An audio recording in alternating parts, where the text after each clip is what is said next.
Amigos de Aquí Solo Fútbol, el podcast, bienvenidos al episodio 1 de la temporada 2. Por ahí se nos pasó la agencia libre, algunas otras cosas también, como el Super Bowl, porque cuestiones de chamba, no me gusta a mí dar excusas ni pretextos ni nada por el estilo. Pero fue un fin de año complicado. Pero no importa eso ya fue el año pasado. Estamos ya en 2021. Estamos a un mes del draft de la NFL. Y va a ser un draft súper interesante. Uno de los más interesantes de los últimos años. Yo me atrevería a decir de los últimos 10 años. Y más con los movimientos que ya surgieron la semana pasada. Con este enroque que hicieron los 49ers con los Dolphins haciendo otro enroque con Eagles para poder regresar algunos escalones en la primera ronda del draft. Así que no vamos a dar mayor preámbulo a este episodio 1 de la temporada 2 de este podcast. Les agradezco mucho que estén aquí con nosotros. La idea, ¿cuál es? De aquí a que tengamos el draft 2021 de la NFL, analizar posición por posición los mejores prospectos de este draft. Y para ello, pues la verdad es que tengo un invitadazo de lujo y lo voy a tener durante toda esta serie de cara a este draft que comienza el 29 de abril. Es decir, estamos a un mes y se nos va a ir como agua. Entonces quise invitar a la voz, no una de las voces, no, la voz autorizada en México para poder analizar, platicar, que nos dé todo su insight de estos prospectos del fútbol colegial que van a escuchar su nombre en el draft 2021 de la NFL. Y me refiero nada más y nada menos que al one and only Ian Roundtree, a quien le doy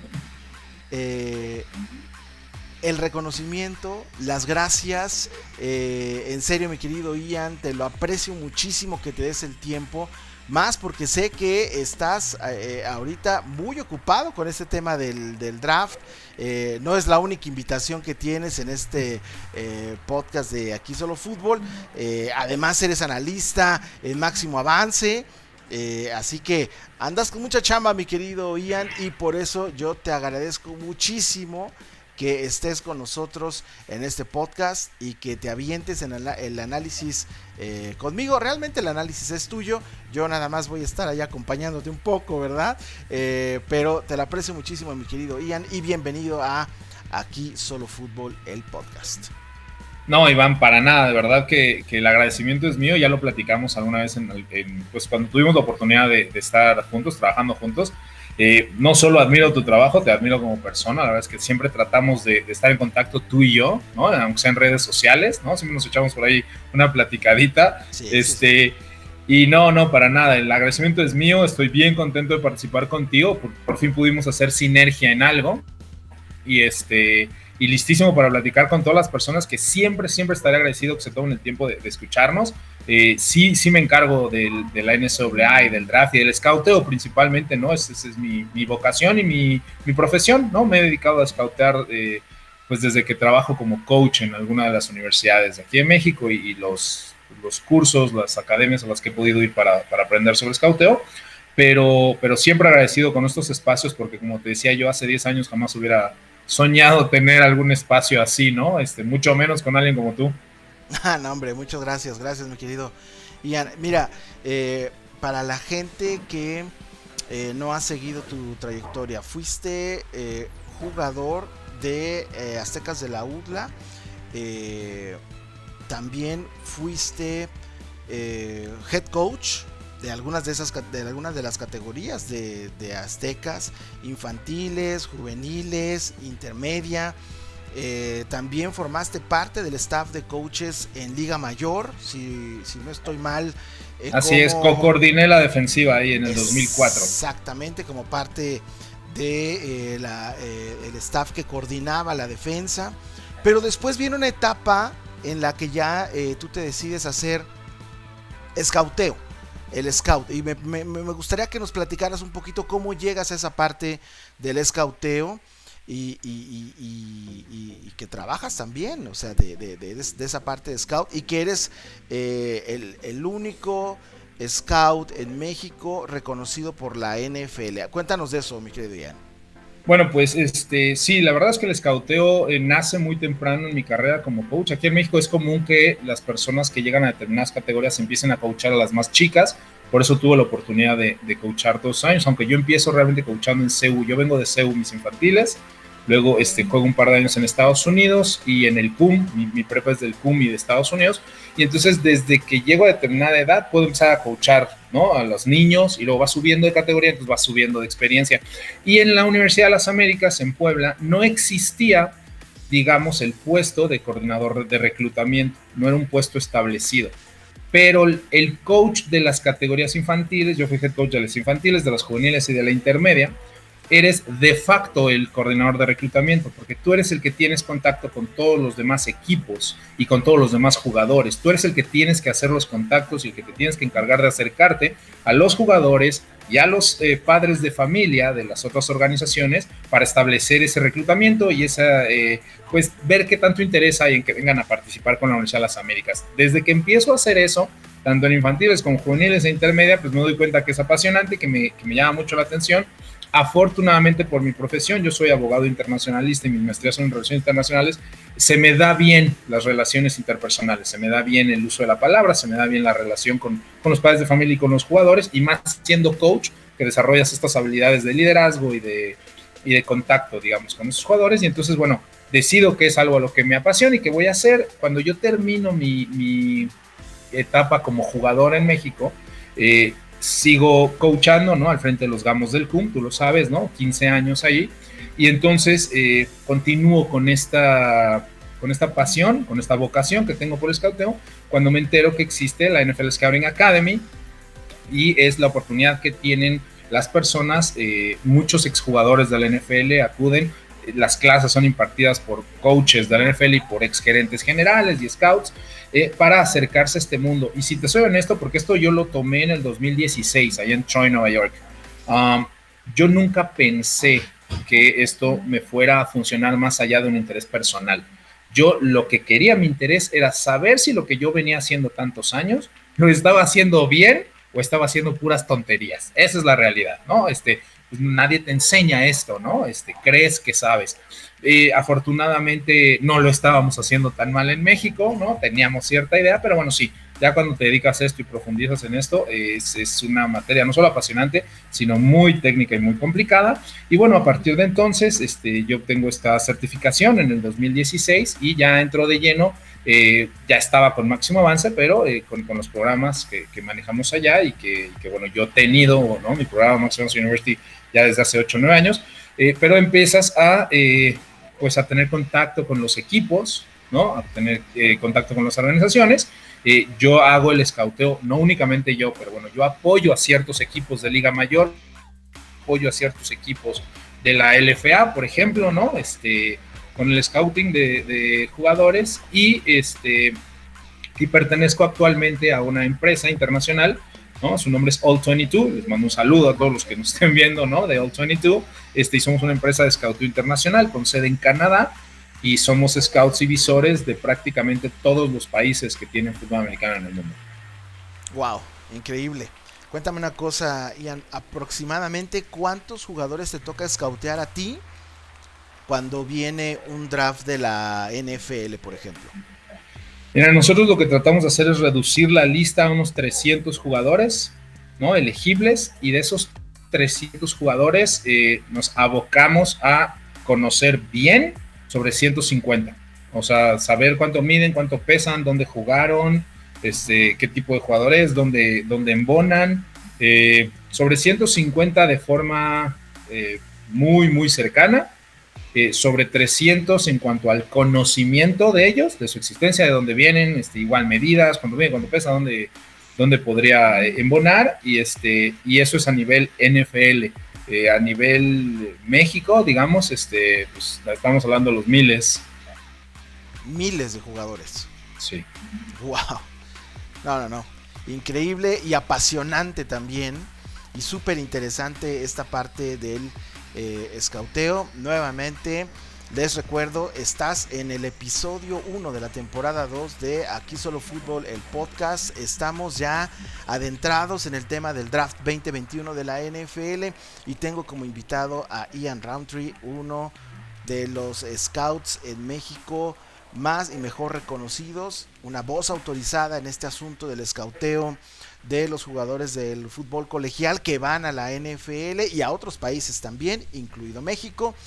Y pues nada, mi querido Ian, hay que meternos ya de lleno, claro, sí, con esta primera entrega que pues obviamente teníamos que iniciar pues con la posición que más comentario genera no solamente en el tema del draft, sino durante toda la temporada. Los quarterbacks siempre van a ser tema de discusión, para bien, para mal.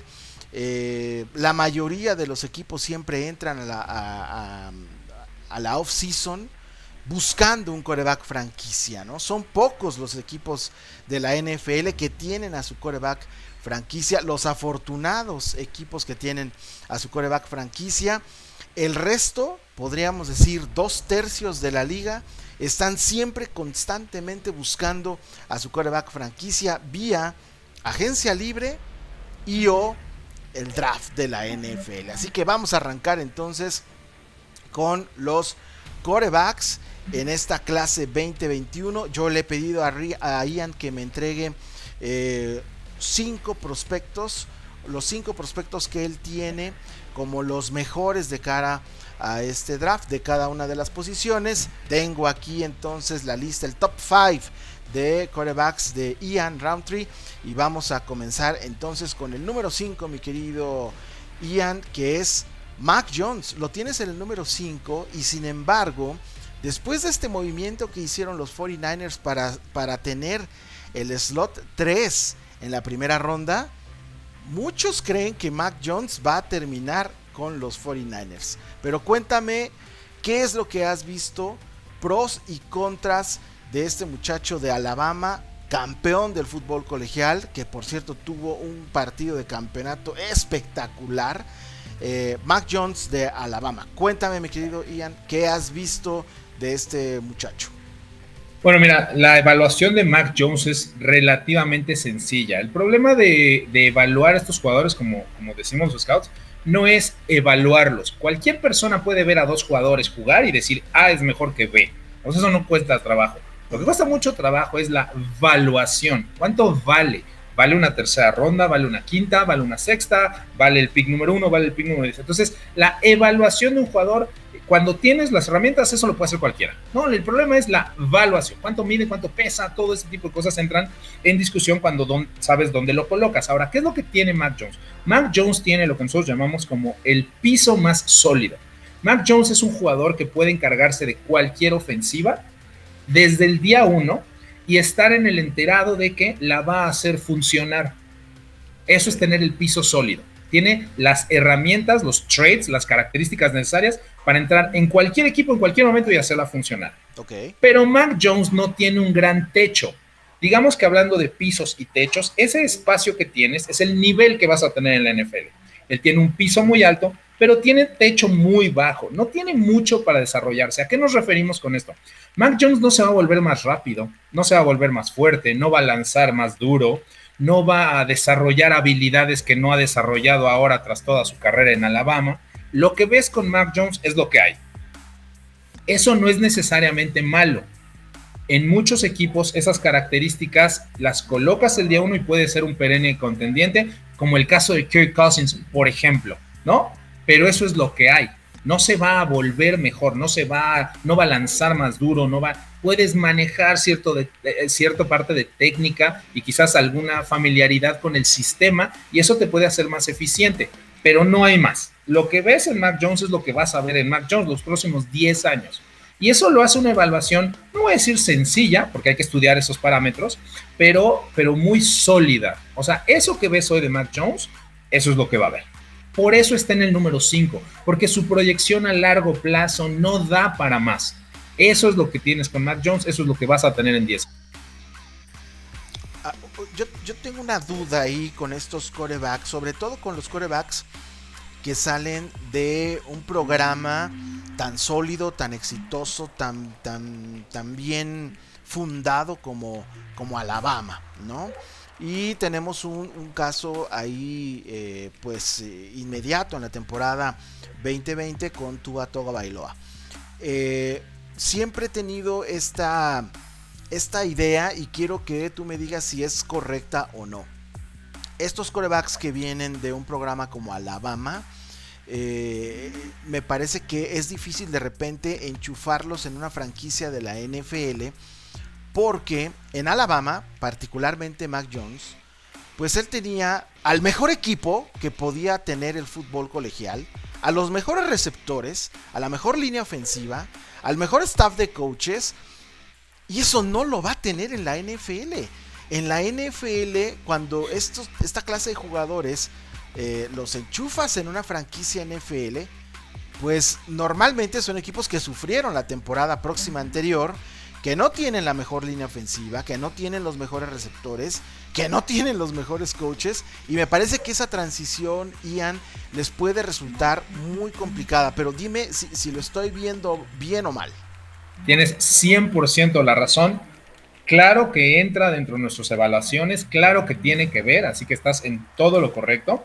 Y lo que nosotros llamamos ese tipo de circunstancias externas en el mundo del scouting se llama el context.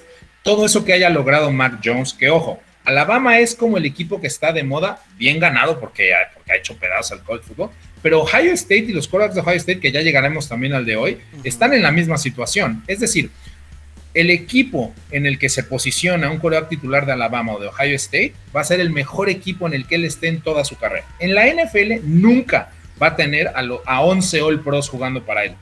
Aquí sí tiene a 11 All Americans jugando para él. Exacto. Aquí sí tiene al mejor coacheo, a la mejor defensiva que le da más bolas, que no permite puntos, siempre juega con el marcador a su favor, nunca tiene que regresar.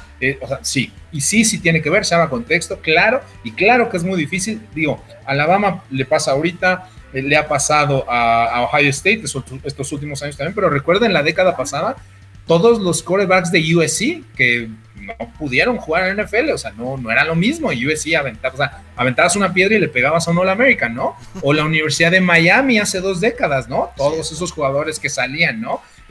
Ken Dorsey y todos estos quarterbacks, igual, aventas una piedra y le pegas a un All-American, literalmente en el que sigue, y si no dentro de 3.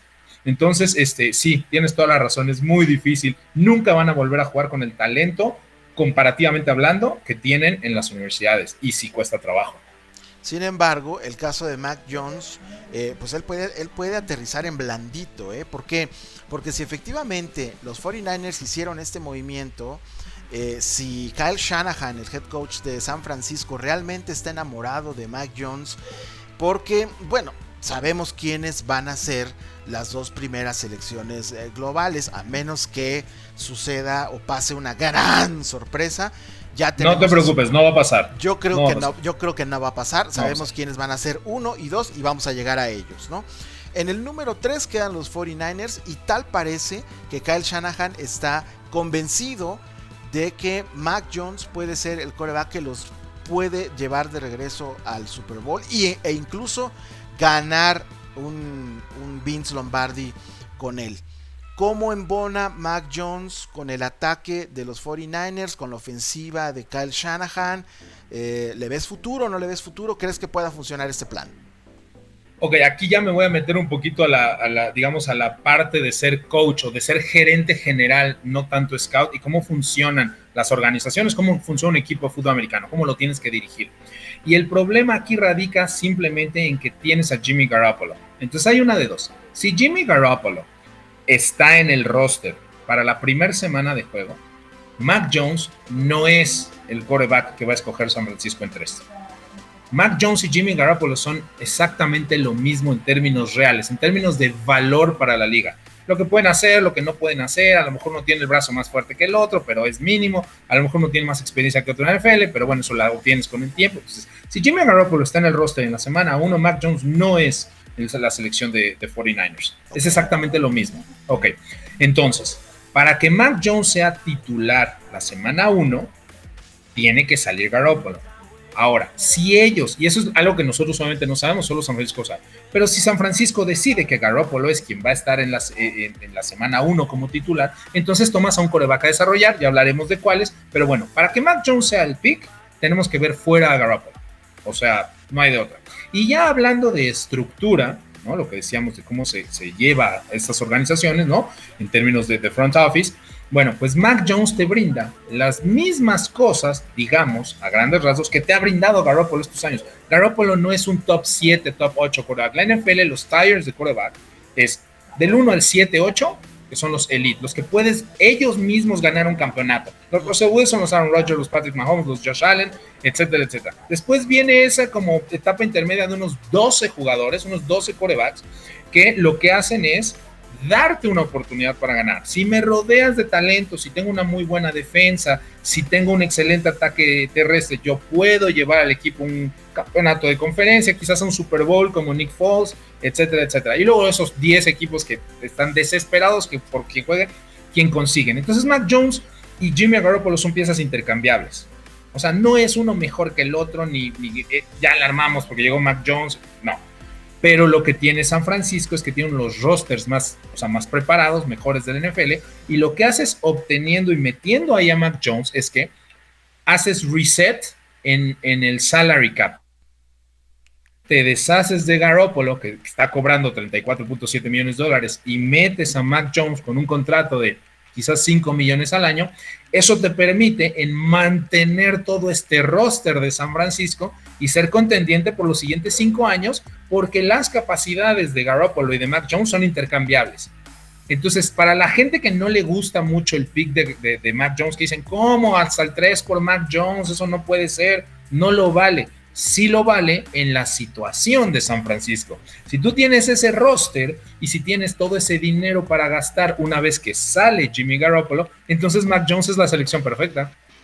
De acuerdo, absolutamente de acuerdo. Y también soy de la idea de que Jimmy G no va a estar en semana 1 en el roster de los 49ers, por más que la gerencia general y el propio Kyle Shanahan tratan de apoyarlo, ¿no? Tratan de darle este apoyo moral en estas conferencias de prensa. Me parece que Jimmy G ya no tiene cabida ahí, y obviamente los 49ers pues están escuchando ofertas al mejor postor, exactamente, y creo, hace mucho sentido que Jimmy G regresara a New England, ¿no? Con los Pats, en donde conoce el sistema. Bill Belichick en algún momento pensó que Garoppolo era el quarterback que realmente iba a sustituir a Tom Brady, etcétera, etcétera. Me parece que estamos a días de saber si Garoppolo se queda o no se queda con los 49ers y cuál será su equipo en semana 1 de la temporada 2021. Pues ahí está el punto de vista de Ian de Mac Jones. ¿Vale o no vale un tercer pick en primera ronda del draft? Bueno, pues ya nos explicó Ian que sí lo vale por la circunstancia y por el valor que tiene este quarterback de Alabama en el roster de los 49ers para tratar de contender nuevamente por el Super Bowl. Hay que recordar que este equipo hace un par de años estuvo en el Super Bowl con Garoppolo como quarterback, así que el asunto de Mac Jones tiene absolutamente todo el sentido. Nos vamos con el número 4. El número 4 de tu top 5 de estos quarterbacks prospectos es Trey Lance de North Dakota State. Trey Lance, un producto que para muchos he leído está muy crudo todavía, ¿no? Como para tenerlo de quarterback titular en semana 1 en una franquicia NFL. Pero Ian, cuéntanos, ¿por qué lo tienes en número 4? ¿Cuáles son pros y cons de Trey Lance para este draft 2021? Bueno, Trey Lance, como bien lo mencionas, el principal problema que tienes cuando evalúas a un jugador así es el nivel de competencia. Trey Lance viene de la misma escuela que venía Carson Wentz, quien también fue una primera ronda en North Dakota State University, y lo que nos enseñan los scouts es que lo que debemos de analizar son las herramientas, los rasgos, los traits, las características, cómo lanza, su athletic ability, su fuerza, su mental processing, su toughness, o sea, cosas inherentes a él por la posición y no necesariamente lo que pasa a su alrededor, si es mejor o no el equipo, si es mejor o no el rival, y todas estas cuestiones pasan a un segundo tema. Desafortunadamente, eso es una evaluación en papel. En la práctica real, pues sí importa contra quién juegas, sí importa que el nivel al que vas a llegar es infinitamente superior al que jugaste, sin importar lo grandioso que hayas logrado ser en ese sistema. Entonces sí impacta mucho el hecho de que él venga de División 2, bueno, División 1 AA, de North Dakota State, porque nunca en su vida ha visto un atleta contra el que se va a enfrentar a 11 de ellos cada fin de semana. Se mueven diferente, corren diferente, el tamaño es diferente, entonces otra onda. Entonces sí impacta mucho claro. el nivel de competencia. Ahora, la gran ventaja que tiene este jugador es que el techo que él tiene, ¿no? Ya hablamos de pisos y de techos, el techo que él tiene es el más alto de toda la generación. Si quisiéramos hacer un paralelismo, es el Josh Allen de esta temporada. Josh Allen, que fue a Wyoming, que tiene, igual que este jugador, todos los aspectos atléticos, técnicos, pero que no sabes si por el nivel de juego con el que se enfrentó pueda dar el salto hasta la NFL. A Josh Allen le costó 3 años, pero hoy es uno de los mejores 6-7 quarterbacks de la NFL. Ese es el techo para Trey Lance. Eso es lo que él puede llegar a hacer. Es un jugador de casi 6 pies 4, 6 pies 3, 7 octavos, de 235 libras, muy móvil, muy fuerte, corredor con un gran brazo, pero que obviamente jugó contra competencia inferior y entonces lo hacía ver mejor. El problema más grave que le vemos a la evaluación de Trey Lance, independientemente del nivel de competencia, es la falta de experiencia. Trey Lance ha jugado 17 juegos en su vida. Él tuvo que estar como banca en su primer año, fue titular durante toda su segunda temporada y durante su tercera temporada solo jugaron un juego por cuestión de la pandemia y por la regla que tiene la NFL, él decide salir al profesionalismo, entonces tiene 17 juegos jugados en su carrera. El sample size, la muestra que tenemos de juego de Trey Lance es muy poca. Dentro de lo que tenemos podemos decir que sí, su techo es increíblemente alto, pero hay que tomar en cuenta los factores que estamos diciendo. Y volviendo a la consideración del jugador anterior, concatenando la conversación. Si los 49ers mantuvieran en un caso extremo a Garoppolo en la semana 1, para mí la selección 3 es Trey Lance. A Trey Lance lo sientas un año entero y entonces sí, agárrense, porque es como si entrara Josh Allen en su segunda temporada o Patrick Mahomes, que estuvo toda la primera temporada sentado. Todos estos jugadores que ya después de aprender un año, un sistema, la vida en la NFL, la complejidad de un playbook de la NFL, entonces pueden hacer daño. De acuerdo, y corrígeme si estoy mal, pero Trey Lance en North Dakota State también jugó en un sistema que corría primero la pelota y después pasaba. Algo que hacen los 49ers también. El plan de juego es te corro primero y te paso después, ¿no? Algo a lo que Trey Lance está acostumbrado. Sí, totalmente, desde el punto de vista filosófico. O sea, es decir, North Dakota State es un equipo corredor igualito a los 49ers. Ahí les va una pequeña como un nugget, ¿no? Que nos enseñan ahorita los scouts para todos nuestros amigos aficionados a tu podcast. Adelante. La manera de juego de los 49ers, que es muy similar, por ejemplo, a la de los Rams o a la de los Seahawks, que están en la misma división, juegan muchas veces con el quarterback de mano a mano. Trey Lance nunca en su vida ha jugado mano a mano. Eso hace que la curva de aprendizaje sea mucho mayor. Parece un aspecto como muy sencillo, ¿no? Tomar el balón de mano a mano o simplemente en shotgun. Pero nuestros amigos aficionados tienen que entender que cuando tú recibes de mano a mano y haces el famoso engaño o play action, tu espalda se voltea a la defensa. Eso nunca los aficionados lo tienen presente cuando evalúan a un jugador, ¿no? Una vez que tu espalda está de vuelta a la defensa y tú vuelves a levantar la mirada, pues todos se movieron. O sea, los esquemas defensivos de NFL son súper complejos. Entonces, si bien es cierto que North Dakota State es un equipo corredor, son famosos por jugar la jugada poder, lo que en México decimos poder, la power, famosos, históricamente famosos por correr la power, ellos lo corren desde el shotgun. Él nunca ha tenido que darle la espalda a las defensivas. Hacer esa transición y llegar a la NFL y que le digan, ok, llegas a la línea y ves lo que está pasando, oye, el middle of the field is open o el middle of the field is closed, ¿Cuántos safeties? ¿Cuántos? Ok, perfecto, ya, apúrate, se está acabando el reloj, perfecto. Tomas la bola, volteas, haces un engaño y de repente volteas y todos se movieron. Es la curva de aprendizaje es, pero altísima, no es así como, bueno, pero él ya corría en North Dakota State. No, esto es muy diferente. De acuerdo, completamente de acuerdo. Y hay otros ejemplos de chicos que en el fútbol colegial estaban acostumbrados a operar esas ofensivas spread, en donde ellos todo el tiempo recibieron la pelota desde shotgun y que pues sufrieron un poco, ¿no? A la hora de acostumbrarse a la NFL, a tomar, como bien dices, el centro de manera directa, ¿no? Pero me llama mucho la atención que digas que Trey Lance tiene el techo más alto, es decir, el más alto de la generación. Si un equipo, el equipo que lo reclute es paciente con Trey Lance y digamos que ya tiene a un quarterback con el cual sortear la temporada 2021 y puede mantener a este chaval en la banca, si estoy entendiendo bien, puede convertirse entonces en el sistema indicado, en el sistema ideal, con el talento ideal, pues en el siguiente Josh Allen, por así decirlo. Exactamente. Por ejemplo, nos estamos centrando ahorita en San Francisco, pues porque es quien no sabemos a quién va a tomar y porque es, digamos, el equipo que hizo el trade de número 3 ahorita. Pero si Trey Lance cayera, no va a pasar. Pero si él cayera, ¿qué les parecería ver a Trey Lance, por ejemplo, en Washington? Perfecto. Idóneo.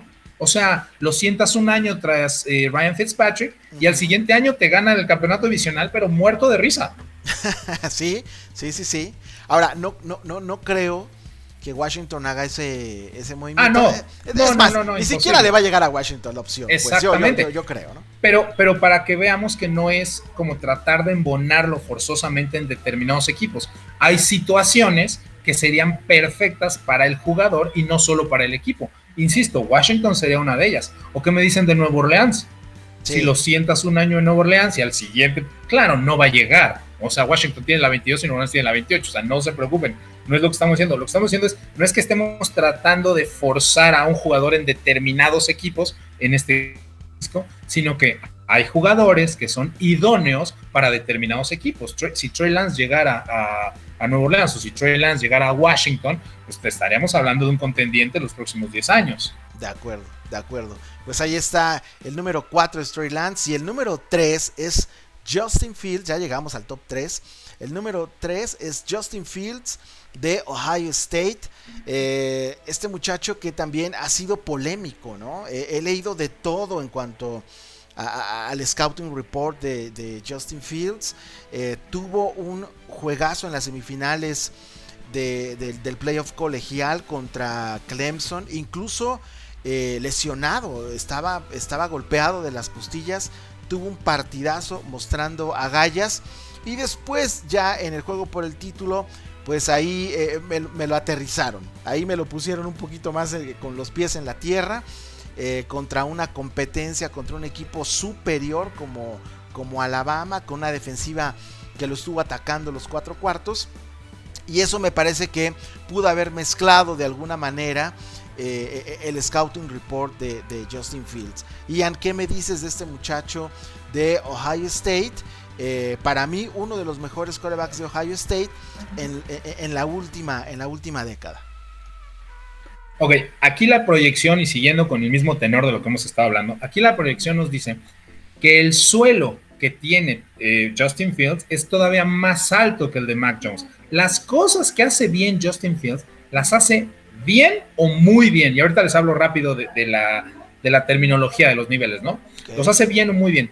Pero su techo no es nada alto. Tiene un piso mayor que el de Mac Jones porque tiene más capacidades físico-atléticas. Lo que tienes que ver, lo que tienes que evaluar, ¿no? Su athletic ability, su brazo, su toughness, la manera en que ve las defensivas, que las lee, que ataca, el read and diagnose, todo ese tipo de cosas, los tiene más altos que Mac Jones, pues porque tiene mejores capacidades atléticas. Es decir, Mac Jones nunca va a poder hacer lo que hace físicamente en un campo Justin Fields. Pero el problema que tiene Justin Fields es que no tiene ninguna característica elite, ninguna. Digamos que es un jugador que es bueno y muy bueno en todo, pero no es elite en nada. ¿Qué te dice eso? Te dice que no puede subir mucho más, ¿no? Que su techo está al mismo nivel que el del Mac Jones, simplemente que tiene más herramientas o más características para poder explotar, sobre todo temprano en su carrera. Una vez que se empiezan a golpear, a lastimar o simplemente envejecer, por así decirlo, pues pierden algo de movilidad, pierden algo de velocidad, etcétera, etcétera. Entonces, ¿qué es lo que pasa con Justin Fields? Que no tiene ningún rasgo que puedas decir, bueno, en este rasgo es mejor incluso que Trevor Lawrence, o en este rasgo es incluso mejor que Justin Fields, perdón, que Zach Wilson, o en este rasgo podemos comparar. No, todo lo hace bien o muy bien. Son 7 calificaciones para cualquier posición, son 7 calificaciones. El número más grande es 7 y es elite. Si tiene una característica elite, 7. Si no, very good, 6. Si no, good, 5. Si no, above average, 4. Y así le vas dividiendo por niveles y lo vas calificando y al final sacas la suma y ya, ¿no?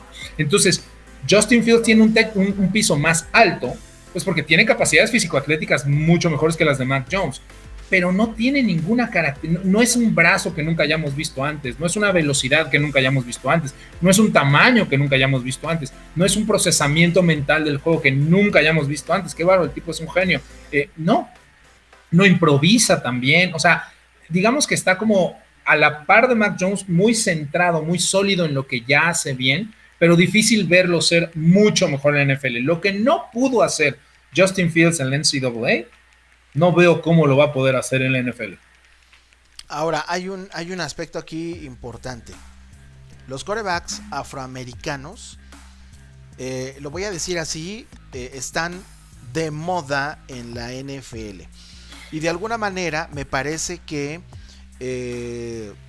ciertos equipos pueden tener en sus tableros a esta clase de quarterbacks muy alto, porque son los quarterbacks que de alguna manera están teniendo cierto éxito en la NFL. ¿Eso de alguna manera le ayuda a Justin Fields en este escauteo previo al draft? Sí, desde luego. Y aunque nosotros como scouts yo entiendo perfectamente lo que estás diciendo, no estoy tratando de crear controversia. Yo pienso idéntico a ti, idéntico. Pero bueno, en términos de scout, los quarterbacks afroamericanos tienden a ser más atléticos. Y esto es un fenómeno técnico que ha venido ocurriendo en la NFL. Yo quiero pensar que es durante la última década, pero podría ser un poquito mayor. Y es que hoy en día los mejores atletas, ¿no? Libra por libra, juegan en la línea defensiva. Ya no sirve tener, o bueno, es que tener un talento mucho más alto que los demás para poder ser un pocket passer, ¿no? Necesitas ser un Tom Brady, necesitas ser un Drew Brees o necesitas ser un Peyton Manning. Ese tipo de cualidades, o sea, top 3 quizás en la historia de la NFL. Si no, no puedes jugar en la NFL porque te van a matar, porque no hay línea ofensiva que pueda con la línea defensiva de Washington o de San Francisco o de Seattle o de... No pueden, no se puede, son mucho más atléticos los linieros defensivos. Entonces, este tipo de quarterbacks, más allá de que se hayan puesto de moda, ¿no? Y que sucede que son afroamericanos porque históricamente son mejores atletas, te brindan la oportunidad de manejar tu esquema ofensivo de una manera más versátil porque puedes prescindir de un excelente bloqueo. Si tú eres un jugador que no eres tan hábil, no vas a sobrevivir en la NFL. Incluso Joe Burrow, que es un jugador atléticamente establecido, ¿no? Por no decir elite, pero atléticamente establecido, no te salvas, acabas lesionado. O sea, son mucho más atletas los de la línea defensiva que los de la línea ofensiva. Y te van a golpear mucho, ¿no? Como golpean a Russell Wilson todos los años. O sea, entonces, si no tienes este tipo de jugador, si Mac Jones, por ejemplo, no cayera en San Francisco, ¿cuánto va a durar su carrera? De acuerdo. No se puede mover. ¿Con quién compararías a Justin Fields de los quarterbacks que ya conocemos en la NFL? ¿Quién dirías tú que se asemeja más a este chico? Mira, Justin Fields creo que es un jugador muy parecido a Ryan Tannehill, por ejemplo. Ok. Tiene la atleticidad suficiente, tiene las características físicas y atléticas para moverse en la bolsa, para poder escapar si es necesario. Justin Fields es un buen atleta, quizás llegando a los límites de un extraordinario atleta. No es un Cam Newton, no es un Russell Wilson, no es un Donovan McNabb, no es un Randall Cunningham, no. Es un buen o muy buen atleta para nivel, o sea, para estándares NFL, obviamente. Comparado a nosotros, bueno, obviamente, ¿no? Es impresionante, pero para la NFL no es un jugador que digas, no se preocupen, él se puede quitar a 6 rushers, 4, como lo hace Lamar Jackson, como lo hace Russell Wilson, como lo hace Patrick Mahomes. No es de ese nivel. De repente, en algunos partidos que vi de Ohio State la temporada pasada, le encontraba cierto parecido a Dante Culpepper. ¿Recuerdas a ese sí, es bastante semejante a la comparación, es una buena comparación. No es que sea un problema, yo te diré nada más. Dante Culpepper era quizás tan atlético como Justin Fields, pero Dante Culpepper era mucho más grande y mucho más fuerte. Dante Culpepper medía 6'5" y pesaba 243, 245 libras. Y obviamente eso, digamos que estaba más en los rangos de Roethlisberger cuando era joven, Culpepper. Roethlisberger hubiera sido como una analogía perfecta para Culpepper. O sea, la fuerza en el brazo, tampoco creo que tenga Justin Fields la fuerza en el brazo que Culpepper. La analogía es buena, o sea, es bastante similar, sí, pero Culpepper todavía tenía más herramientas. Más herramientas físicas, físico-atléticas. Claro, sí, claro. De acuerdo. Estoy platicando con Ian Roundtree, scout, experto en este asunto de evaluar talento, jugadores del fútbol colegial. Estamos ya a un mes del draft de la NFL y tenía que tener a Ian Roundtree en Aquí Solo Fútbol, el podcast. Gracias. Así que estoy platicando con él. Estamos analizando en este primer episodio de la temporada 2 a los quarterbacks, por supuesto. Teníamos que arrancar con los quarterbacks. Y vamos con el número 2 de la lista.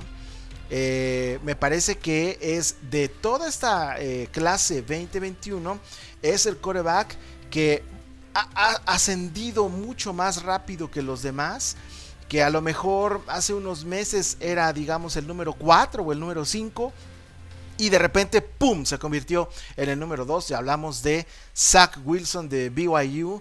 Cuéntame, mi querido Ian, ¿qué ves en este muchacho? ¿Tiene futuro en la NFL? ¿La rompe, no la rompe? Pros y contras de Zach Wilson. Mira, el caso de Zach Wilson es súper interesante porque es el típico boom or bust. ¿Va a ser un jugador ganador de múltiples Super Bowls o va a ser ese jugador del que todos recordemos de cómo con tanto talento nunca pudo hacer nada? Y desafortunadamente no todo depende de él, depende de que la organización lo cobije, de que le dé las herramientas necesarias, del staff de coacheo lo desarrolle, etcétera. Entonces, algo así como Mitchell Trubisky, ¿puede ser? Sí, mira, Mitchell Trubisky, el problema que tenía es que Mitchell Trubisky no es un gran atleta. O sea, Mitchell Trubisky jugó extraordinariamente su último año con North Carolina. Fue, me parece, el líder de la NCAA en varias características, en varias categorías, pero Mitchell Trubisky nunca fue un gran atleta. Zach Wilson es un gran atleta. Zach Wilson sí está en ese very good, bien puesto. Mira, la comparación, ojo, estas son comparaciones. Y obviamente lo que tienen que tener nuestros amigos es que cuando a nosotros como scouts se nos piden, da una comparación para que nosotros entendamos de quién estamos hablando en la NFL.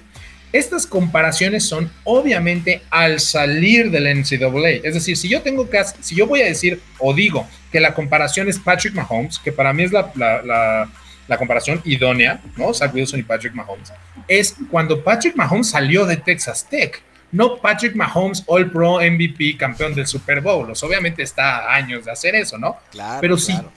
Si yo le comento a una persona invidente visualmente que nunca ha visto un juego y le digo, Zach Wilson juega como quién, Zach Wilson juega como Patrick Mahomes. Esa es la comparación.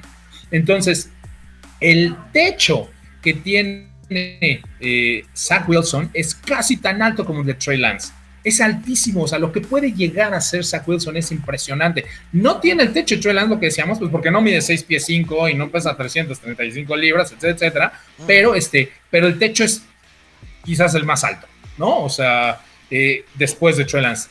Las cosas que que logra hacer en el campo Zach Wilson no las logra hacer quizás ninguno de los otros prospectos, ¿no? Esta facilidad de improvisar, esta movilidad, ojo, no es lo mismo el ser un gran atleta a ser el más móvil. Este jugador es el más móvil, este jugador sí está más en los rangos digamos, de un Russell Wilson, o sea, lo que logra hacer con el balón, producir él por sí mismo con el balón en sus manos, es de llamar la atención. Por eso va a ser el pick número 2. Y por eso, con todo ese talento, si no logra consolidarse, pues va a ser un gran bust, porque quizás no se desarrolla de la manera técnicamente e intelectualmente que. Y algo que sí me gustaría decir aquí es, lo que mencionas para poner a todos en contexto, a todos sus amigos, es muy cierto. Este es un jugador que de la noche a la mañana empezó a brillar. Y sí hay dos factores que tenemos que tomar ahí en consideración. Uno, el nivel de competencia. BYU nunca se enfrentó a un buen equipo. Lo máximo que fue aquella derrota contra Coastal Carolina, donde además BYU era mejor equipo. No sé cómo pierden ese juego, pero bueno, por un lado. Y por otro lado, para los que nos dedicamos a esto, los scouts, que no solo vemos una temporada, sino que vemos temporadas atrás, el desempeño de Zach Wilson en la temporada 2019 deja mucho que desear.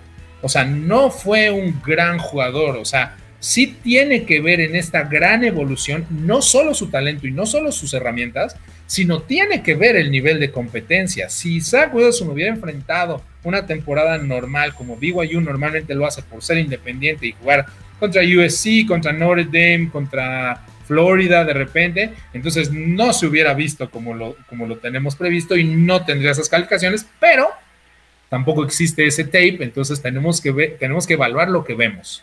Exactamente. Y bien, ya lo dijiste, tú no crees que pase de los Jets, es decir, la selección 2 global de este draft va a ser Zach Wilson sí o sí. Claro, porque además, y este es un punto que nos ha bombardeado la gente de San Francisco esta última semana, pues porque obviamente San Francisco, o los aficionados de San Francisco están enamorados también de Zach Wilson, como todos nosotros, obviamente, ¿no? Pero ustedes piensen que Robert Saleh o que Joe Douglas, que es el general manager de los Jets, han estado trabajando en aras de fundar y de establecer su legado, pues quizás 30 o 35 años de su vida, y que por fin, después, como cualquier profesionista, esto no es diferente, o sea, no se pongan la playera de aficionados, véanlo como empresario, véanlo como gerente, véanlo como dueño, ¿no? Y cuando por fin te dicen, aquí están las llaves, aquí está tu fábrica, aquí está tu empresa, aquí está tu negocio, crea tu legado, ¿no? Pues vas a hacer lo mejor que puedas para ti, no estás buscando hacerle un favor a nadie, o sea, no estás buscando, bueno, es que vienen de San Francisco, a lo mejor Robert Saleh ya les avisó a quién va a tomar y entonces a lo mejor llega Zach Wilson. No, o sea, la única oportunidad que estas personas, Joe Douglas y Robert Saleh, tienen de ser exitosos y de no echar a la basura el trabajo de 30 años de esfuerzo en 3 años y estar fuera y nunca volver a ser gerente general o nunca volver a ser head coaches, es haciendo este pick el correcto. Si se equivocan en este pick, todos van a estar sin trabajo en 3-4 años y quizás nunca les vuelvan a dar ese trabajo. Entonces, bueno, pick es Zach Wilson, punto. O sea, no, la gente lo ve como aficionado. No, pero ¿qué tal si los Jets? Es que los Jets son muy malos. ¿Qué tal si se equivocan? No. Sí. O sea, estas personas han invertido toda su vida. Nos decían lo mismo el año pasado. Seguro te pasó, tú eres un experto en NFL. Seguro hubo gente que se acercó a ti y te dijo, oye, no podemos estar seguros que los Bengals tomen a Joe Burrow. Son los Bengals, a lo mejor se vuelven a equivocar. Sí, no, sí. No. Sí me pasó. Okay, no. O sea, a estos señores se les va la vida, el esfuerzo de 35 años en llegar a ser head coaches o general managers. El pick es Zach Wilson. Zach Wilson va a jugar para los Jets, punto. ¿Qué va a pasar entonces con Sam Darnold? ¿Es moneda de cambio? Moneda de cambio. Sí, hay que mandarlo a la banca. Moneda de cambio. Claro. Moneda de cambio. Porque si tú seleccionas a un jugador en número 2 y el que tienes adelante no es un veterano consolidado, creas problemas en la organización. La mitad del equipo va a pensar que Sam Darnold está más adelante que Zach Wilson y la otra mitad va a pensar que Zach Wilson es el futuro y por lo tanto hay que hacer más expedito su desarrollo. Y hay que pensar que estos equipos y estos locker rooms y estas gerencias generales piensan exactamente como te acabo de explicar. Para un veterano de 12 años en la NFL que quiere, ¿no? Obtener un título o ganar un último contrato jugoso, obviamente querría que jugara Sam Darnold, porque es quien mejor oportunidad le da el día de hoy. O sea, Sam Darnold ya ganó 6, 7, 8 juegos en estos últimos años. Yo necesito ganar hoy. A mí no me importa si los Jets quieren ser campeón en 4 años.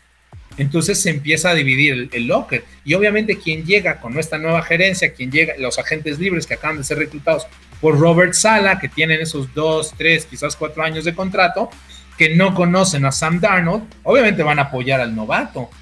Entonces, la interacción en el locker room de un equipo, de cualquier equipo, pero de la NFL, cuando se manejan, cuando la forma de vivir, el cheque con el que tus hijos comen semana, mes a mes, depende del desempeño, ningún jugador va a estar así como, sí, vamos a darle la oportunidad al novato, total, ya va para afuera. No los puedes tener en el mismo locker. O sea, la mitad del equipo va a apoyar a uno y la mitad del equipo va a apoyar a otro. Entonces, Zach Wilson es la sección y Sam Darnold se va a ir a otro equipo. De estos quarterbacks que probablemente todavía están en una organización, pero que sabemos que en los próximos días van a cambiar de equipo, como ya hablamos de Jimmy Garoppolo y ahora hablamos de Sam Darnold, de estos quarterbacks que tienen un pie fuera de su organización actual. Sam Darnold es el que me parece que necesita una mejor oportunidad en la NFL. Yo creo que Sam Darnold no ha jugado con el talento con el que este muchacho puede brillar en la NFL. Y me gustaría escuchar cuál es tu punto de vista ahí. ¿Crees que Sam Darnold, con una mejor oportunidad, con un mejor staff de coaches, con un mejor equipo, con mejor talento, pueda sorprendernos y pueda realmente jugar al nivel de lo que esperábamos de él en la NFL?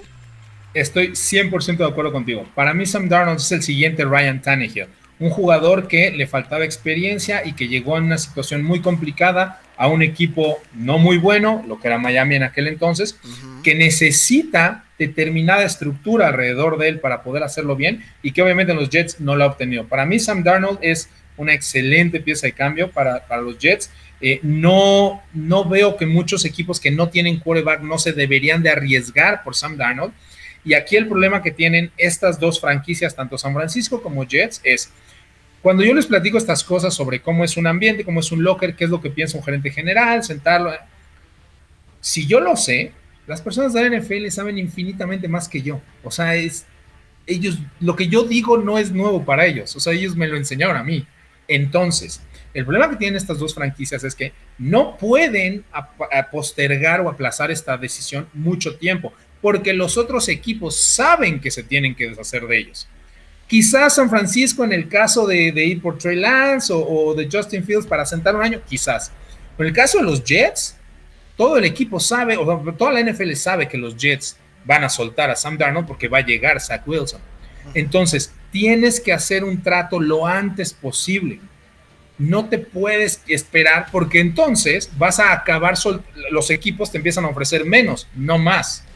O sea, si yo soy X equipo y me interesa Sam Darnold, a lo mejor te llamo hoy y te digo, oye, bueno, hoy no, primero van a escoger a Zach Wilson, pero bueno, le van a decir a Zach Wilson, a los Jets, oye, te ofrezco una segunda ronda por Sam Darnold y como que más o menos recuperas. Nadie le va a ofrecer una primera, eso es ridículo, ¿no? Pero bueno, claro. Una segunda, claro. Tú rechazas esa segunda y dices, bueno, voy a ver qué me pueden ofrecer por ahí. La próxima vez que les llames te ofrecen una tercera. O sea, ninguno de los otros equipos se van a volver contendientes inmediatos o están a Sam Darnold de ser campeones de la NFL.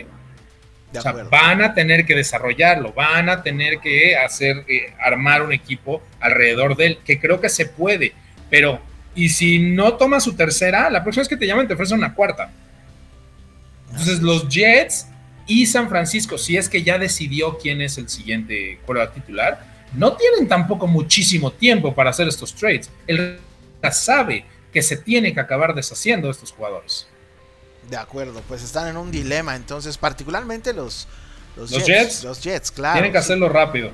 Tienen que apurarse esos Jets para encontrar cuál es el mejor trato, el mejor trade por un jugador que desafortunadamente, yo creo, como Sam Darnold, nunca tuvo el talento alrededor como para poder demostrarnos si efectivamente es un bust en la NFL. Eso creo que lo vamos a averiguar, pero no con los Jets, lo vamos a averiguar con 2 o 3 franquicias adelante. Llegamos entonces al primer lugar, mi querido Ian. Les recuerdo, amigos de Aquí Solo Fútbol, el podcast, estoy platicando con Ian Roundtree, scout, una voz súper autorizada en México para hablar de talento. Nos acercamos ya al draft de la NFL y estamos platicando de los quarterbacks. Así que llegamos al número 1, Trevor Lawrence, del cual, bueno, creo que todos estamos enamorados de Trevor Lawrence por lo que hace dentro y fuera del campo, por su liderazgo, por toda la capacidad físico-atlética que tiene. Puede lanzar cualquier pase que tú le pidas a nivel que tú quieras, NFL, college, debajo de una alberca, donde tú quieras, Trevor Lawrence va a brillar. Y he leído por ahí y quiero que me digas, para comenzar con este Scouting Report tuyo, quiero que me digas, porque lo he leído, si efectivamente es el mejor quarterback que puede ofrecer un draft de la NFL desde Andrew Luck. ¿Estás tú de acuerdo con eso? Fíjate que yo voy a pecar ahorita de no sé si de arrogancia, pero esa es la verdad. Yo mandé este comentario a nuestros amigos, a Pablo Viruega y a Lalo Varela, hace 6 meses, en una transmisión de ESPN. No, estoy seguro que no fui el primero en pensarlo, 100%. Debe haber habido 200,000 scouts antes que yo, pero yo no lo escuché antes de nadie más. Yo fui el que dije que después de John Elway y Andrew Luck es el mejor prospecto en los últimos 30 años. Wow. No hay vuelta. Y ahora que mencionas a John Elway, obviamente yo no tengo ese ojo clínico que tú tienes. Sin embargo, cuando yo veo a Trevor Lawrence en el campo, es al primer jugador que se me viene a la mente es John Elway. ¿Sí? Por la manera en la que corre, por la manera en la que lanza, por el liderazgo, bueno, hasta por el cabello, mano. Claro, sí. No, es muy similar, es muy similar. O sea, una comparación perfecta sería precisamente John Elway. Quizás, solo quizás, John Elway tenía el brazo un poquito más fuerte, quizás, pero muy difícil de medir. John Elway es de la generación del 82-83, ¿no? Estamos hablando del 2021. Así es. 40 años, es muy difícil de medir eso, pero la comparación es perfecta. Es John Elway, precisamente. Es un hecho, es 99.99% que los Jaguars van a seleccionar. Ya de hecho el coach Urban Meyer. Ayer lo dijo Urban Meyer. Ya dijo Urban Meyer. Sí, vamos en esa dirección, ¿no? Lo cual es, sí lo vamos a reclutar. Y cualquier otra cosa sería un craso error de esta franquicia de los Jaguars. Otra vez lo que tú estás mencionando, ¿no? Ah, pero son los Jaguars, seguramente la van a cagar. No es por ahí. O sea, no. Esta es yo creo que la selección en la historia de los Jaguars más fácil de la historia. O sea, la más fácil. La más fácil. ¿Sí? Yo creo que no tienes que ser el gran scout para decir, oigan, claro, hay que reclutar a Trevor Lawrence. O sea, claro, no hay de otra, ¿no? Este es un talento aparte. Sí, generacional.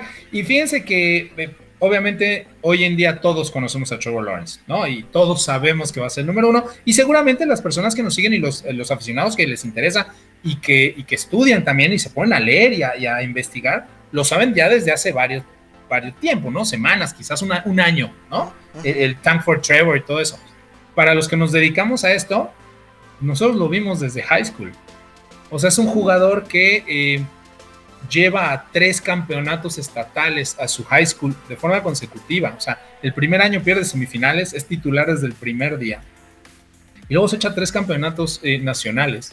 Desde aquella derrota que tuvo en semifinales en su primer año, en su año de novato en high school, no vuelve a perder sino hasta su segundo año en Clemson, una semifinal nacional.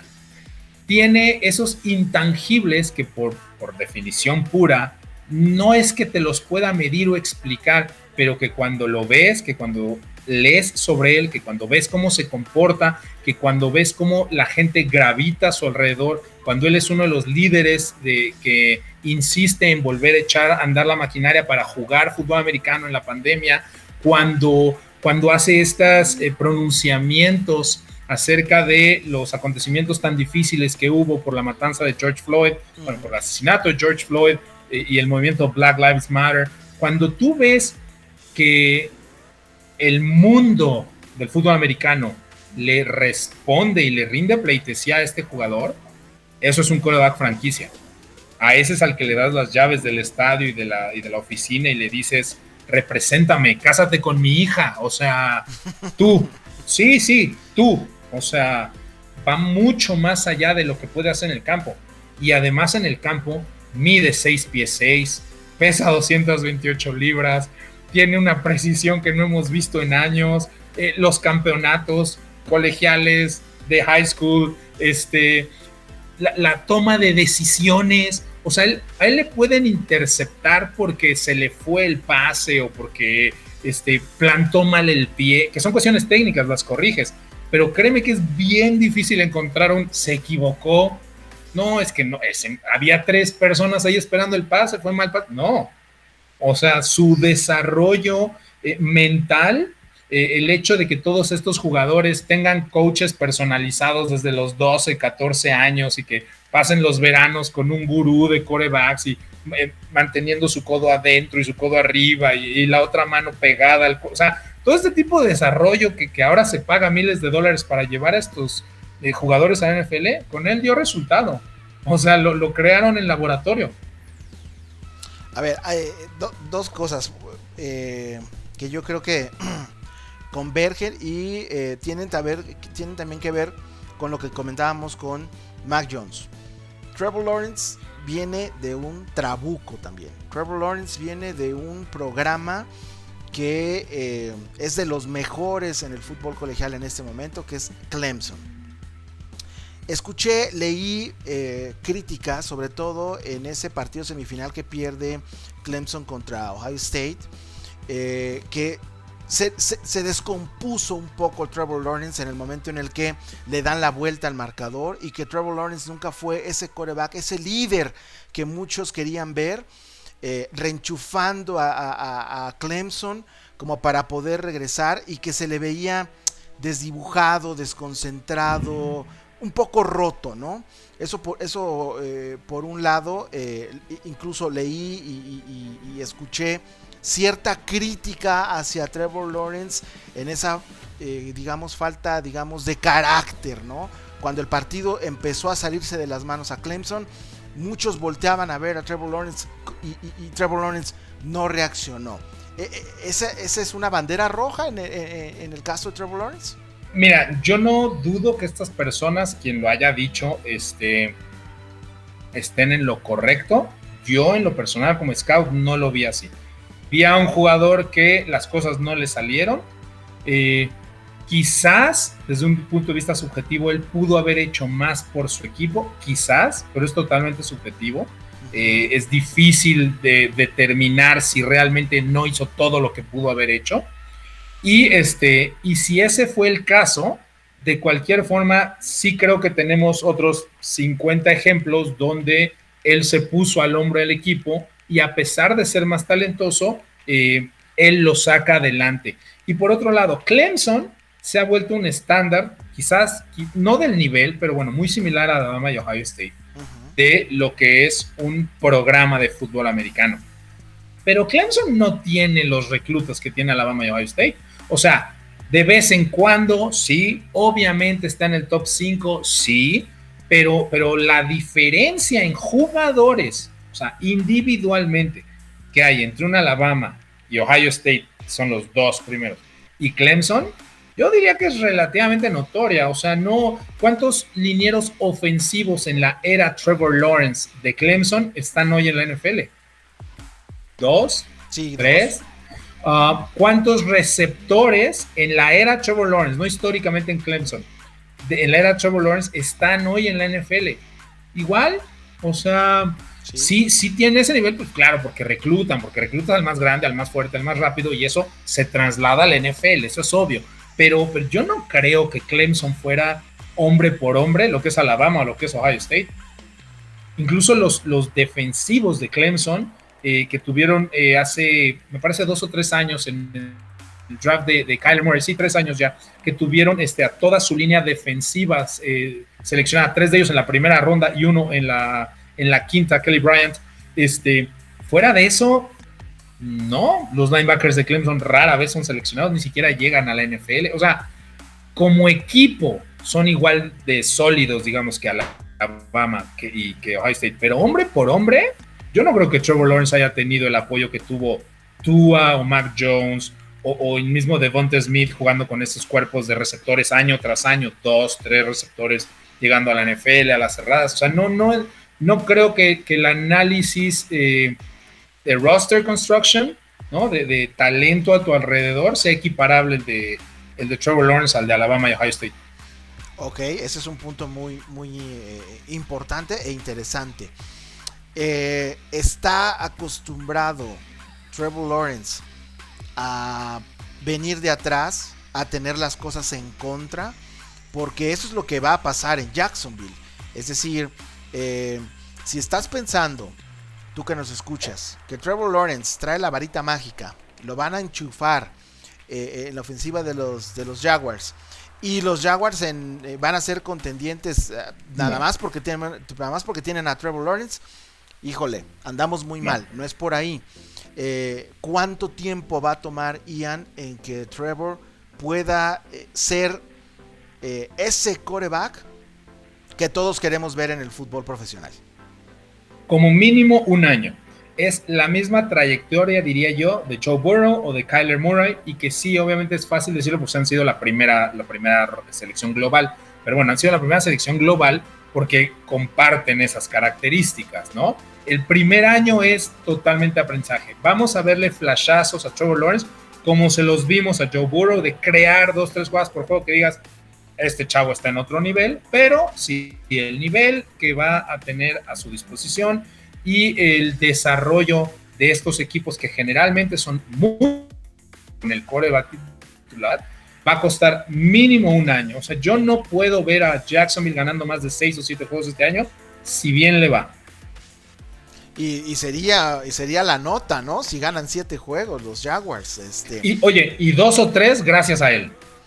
Exacto. ¿No? De repente se va a enfrentar por ahí a los Jets, o se va a enfrentar por ahí a algún equipo que también viene sufriendo, y entonces sí, el talento de este chavo es superior al del quarterback del otro equipo y no hay manera como y te saca el juego, pero fuera de eso, no, o sea, a lo que voy es, no es que me haya ido muy alto, no veo manera humana posible en que gane más de eso, o sea, esos 6-7 juegos, ese es como el pecho, ¿no? O sea, no más, quizás estaremos hablando de 4 o 5. ¿Tiene alguna comparación con Andrew Luck, este muchacho? Sí, por el tamaño. Lo que decíamos, mira, él mide 6'5", 7 octavos, 6'6", ¿no? Andrew Luck también medía 6'5". Andrew Luck era más corpulento, era más pesado, pero también era menos atlético. John Elway era de ese tamaño también, 6'5". John Elway era más atlético y tenía más brazos. John Elway es, o sea, decimos desde John Elway, hay una razón por la que decimos desde John Elway, no hay otro parámetro. John Elway fue tomado en primera ronda del draft del NFL y en primera ronda del draft del béisbol, como Bo Jackson. O sea, hay una razón por la que John Elway es como el estándar, ¿no? Entonces John Elway era un poquito más pesado, también era más atlético, también tenía más brazo. Él es mucho más atlético que Andrew Luck, y si bien Andrew Luck tenía todos estos intangibles que ya mencionamos de Trevor Lawrence, la manera en que Trevor Lawrence está preparado para ser un quarterback NFL el día 1, ni siquiera John Elway. O sea, los intangibles de Trevor Lawrence no los tenía ni siquiera John Elway. Claro, mucho tiene que ver por la época en lo que estamos viviendo. Lo que digo, la cuestión de los coaches personalizados, la cuestión de ser la cara de una franquicia, de un powerhouse a nivel preparatoriano, a nivel colegial, o sea, la cantidad de entrevistas y de situaciones a las que Trevor Lawrence ha estado expuesto todos los días, pues nadie había estado tan preparado como él. O sea, ese tipo de cosas tiene una ventaja Trevor Lawrence, pero también por lo mismo no creo que haya otra comparación en cuanto a estar mentalmente listo para ser un quarterback titular en la NFL, en la historia de la NFL, como Trevor Lawrence. Pues ahí están los 5 mejores quarterbacks en la visión de Ian Roundtree y en la visión también de muchos scouts que trabajan para los equipos de la NFL. Por último, antes de despedirnos, antes de llegar al final de este primer episodio de la temporada 2 de Aquí Solo Fútbol, el podcast, quiero preguntarte, mi querido Ian, si tú tuvieras que nombrar a un joker, un comodín dentro, fuera más bien de este top 5, pero que tú nos digas, ojo con este muchacho, porque si es reclutado por un equipo que le tiene paciencia, etcétera, etcétera, etcétera, puede convertirse en el gran robo del draft. En la posición de quarterback, ¿quién dirías que es? Ok, te voy a dar dos rápidos para no quitarle mucho el tiempo. Venga. El que tiene el piso más sólido fuera de estos y que puede llegar a ser una gran estrella es Davis Mills de Stanford. El problema es que Davis Mills de Stanford se ha lastimado toda la vida, entonces a lo mejor se lastima el primer mes en la NFL y pues ya, se acabó su carrera, ¿no? Uh-huh. Pero el que tiene más techo, el que tiene más crecimiento, pudiera llegar a ser, wow, como tipo Russell Wilson, una tercera ronda y después líder, ¿no? De rating todos los tiempos, es Kyle Trask de Florida. Las capacidades físico-atléticas de Kyle Trask son fuera de este mundo, no tienes nada que pedirle, pero sí obviamente tiene mucho que aprender de cómo jugar la posición de una forma consistente. Qué juegazo le dio a Alabama, ¿no? ¿Sí? Este chico, Alabama súper favorito, si no recuerdo mal, era favorito por 10 o 12 puntos en ese partido, y tremendo juego que dio este muchacho, y bueno, sí, lo he escuchado en otras conversaciones, mi querido Ian. Sí, Kyle Trask, te digo, como techo, altísimo, pero le falta mucha consistencia. Y Davis Mills puede ser el siguiente Ryan Fitzpatrick. Davis Mills puede ser el siguiente Alex Smith. Davis Mills puede ser el siguiente, me doy a entender, ¿no? O sea, este jugador que tiene una carrera de 12, 14, 16 años, que le puede ganar a cualquier equipo determinado fin de semana, nada más que sus capacidades no dan para más. Él no se puede poner un equipo y llevarlo a un campeonato. Pero también Davis Mills de Stanford, ojo, si se mantiene sano, puede jugar 20 años en la liga. Pues ahí está el análisis, el comentario súper experto de Ian Roundtree. Te agradezco muchísimo. Es un hasta luego nada más, hermano, porque claro, te voy a tener de invitado en toda esta saga, de estas entregas de cara al draft 2021 de la NFL. Llegamos entonces al final de este primer episodio. Los quarterbacks en la voz de Ian Roundtree, ya lo escucharon y también ya lo vieron para quienes lo vieron a través de nuestro canal de YouTube. Y nada, llegamos al final. Muchísimas gracias por acompañarnos esta hora y casi 15 minutos de análisis puro, concreto, derecho, genial de Ian Roundtree, y lo vamos a tener de invitado muchos episodios más. Muchísimas gracias, Ian. No, muchísimas gracias a ti, gracias a todas las personas que te siguen y que se molestan en vernos, y de verdad honrado, agradecido, y te lo digo humildemente, muchas gracias por la entrevista y por compartir este tiempo conmigo. Aquí estamos a la orden, el agradecido soy yo. Llegamos entonces al final de este episodio de Aquí Solo Fútbol, el podcast. Hasta la próxima.